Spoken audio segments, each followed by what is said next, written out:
बिहार में राजनीतिक रूप से काफ़ी उथल-पुथल चल रही है इन दिनों, आपको पता है। तेजस्वी यादव कह रहे हैं कि भैया उनकी सरकार आई तो भैया वो हर एक व्यक्ति को सरकारी नौकरी देंगे। इधर बीजेपी के अध्यक्ष नड्डा साहब कह रहे हैं, वो बिहार के बजट की तुलना कर रहे हैं तेजस्वी के बयान से।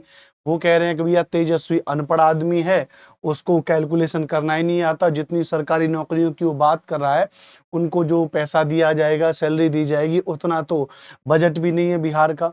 इधर हमारे यहाँ पे मुस्कुराते हुए हमारे नीतीश चाचा दांत निकाल रहे हैं, इधर कह रहे हैं कि मैं तो पहले से जानता ही था, इसीलिए मैंने तो हाथ खड़े कर लिए ऊपर।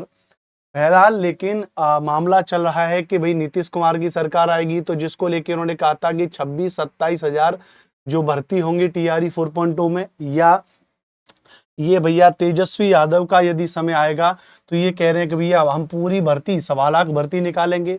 हालांकि बाद में नीतीश चाचा भी इस बात को कह रहे थे कि भैया भर्ती हम भी कितनी कर देंगे, चुनाव के बाद 1.25 लाख कर देंगे। लेकिन ये पूरा मुद्दा किसका है? चुनावी मुद्दा है, ध्यान रखना भैया। अब चुनाव का रिजल्ट आ जाएगा 14 नवंबर को। अब 14 नवंबर को पता चल जाएगा कि मुख्यमंत्री नीतीश कुमार रहेंगे या तेजस्वी यादव नए मुख्यमंत्री बनेंगे। अब उसी बात को लेकर के है। तो अब ऐसे में बहुत सारे विद्यार्थियों के ये जो है कि कमेंट्स आ रहे हैं कि सर इसके फॉर्म फिलअप कब से हो जाएंगे भैया, और कब से इसको लेकर के इसकी प्रक्रिया शुरू होगी। तो देखिए, अगर हम ये मान के चलें कि ये नेता लोग सही बोल रहे हैं, और जनरली नेता लोग कभी सही बोलते नहीं है, लेकिन फिर भी मैं मान के चल रहा हूं कि नीतीश कुमार या तेजस्वी यादव दोनों ने ही टीआरई 4.0 की भर्ती को लेकर के बातें की हैं। तो अगर ये उस तरीके से उन बातों पे अगर अड़े रहेंगे तो मान के चलिए 14 नवंबर के बाद से जब चुनावी प्रक्रिया का रिजल्ट आ जाएगा तो पता चल जाएगा कि कौन सी पार्टी का बहुमत है, कौन सी पार्टी सरकार बनाएगी।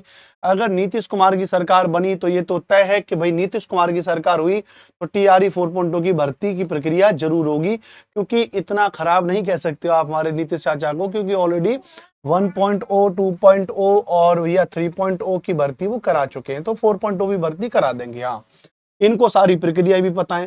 तेजस्वी यादव के लिए थोड़ा सा चीजें मुझे कुछ डाउटेबल लग रही है। क्यों डाउटेबल लग रही है? मतलब ऐसा नहीं है कि मैं राजनीतिक रूप से इनसे कोई ईर्ष्या रखता हूं, नहीं। बात यह है कि नए मुख्यमंत्री के तौर पर आएंगे, नई प्रक्रिया होंगी, नीतीश कुमार के जितने भी काम होंगे सब कामों को पहले योजनाओं को बंद किया जाएगा, नई योजनाएं अपनी तरक्की से शुरू करेंगे। तो अगर तेजस्वी यादव की सरकार बनती है तो भर्ती तो फिर भी आएगी, बट हो सकता है कि इसमें थोड़ा सा डिले देखने को मिले। और अगर हो सकता है कि नीतीश कुमार की सरकार आई भैया तो मान के चलते हैं भैया, और जो है कि फिर फॉर्म फिलअप की प्रक्रिया भी हो सकता है कि भैया नवंबर के लास्ट में या दिसंबर में इसकी शुरुआत हो जाए और इसकी परीक्षा हो। अब इस वीडियो को बनाने के पीछे मेरा उद्देश्य ऐसा तो कोई है नहीं कि मैं अपना कोई पेड कोर्स बेच रहा हूं, है ना। तो आप में से कोई बच्चा कमेंट करे कि अरे यार जो है कि गलत बच्चों को मिसगाइड कर रहे हो। मैं तो आपको मोटिवेट कर रहा हूं भैया कि अगर नीतीश कुमार की सरकार बनी या फिर अगर इन दोनों की सरकार नहीं बनी, कोई और पार्टी आ गई, जैसे वो एक पार्टी है ना जन स्वराज पार्टी, तो जन स्वराज पार्टी वाले जो प्रशांत किशोर हैं, अगर प्रशांत किशोर आ गए तो प्रशांत किशोर तो मोदी जी के थॉट प्रोसेस जैसे ही है, उनका थॉट प्रोसेस बिल्कुल उन्हीं से मिलता जुलता है, बिल्कुल ध्यान रखना भैया। अगर उसकी पार्टी आई तो फिर आप भूल जाना कि टीआरई 4.0 की भर्ती आएगा, क्योंकि वो आदमी काम करने का तरीका ही अलग है। वो सरकारी नौकरी में तो विश्वास करता ही नहीं है। जी हाँ, उसके बयान से देखोगे तो वो नौकरी में कहता है, वो कहता है कि भैया सब लोग काम करो, अगर कोई मेहनत कर रहा है, कोई मजदूरी कर रहा है, कोई ठेला लगा रहा है, कोई फैक्ट्री में काम कर रहा है, तो सब लोग काम करो। बोले ये सब रोजगार है, ये बेरोजगारी नहीं है। बेरोजगारी घर पे बैठने जैसी स्थिति है। वो कर रहा है कोई 10,000 का काम करो, 15, 20,000, 30,000 रुपए की नौकरी करो, पढ़ाई लिखाई करो, वो उस तरीके का एक थॉट प्रोसेस का आदमी है।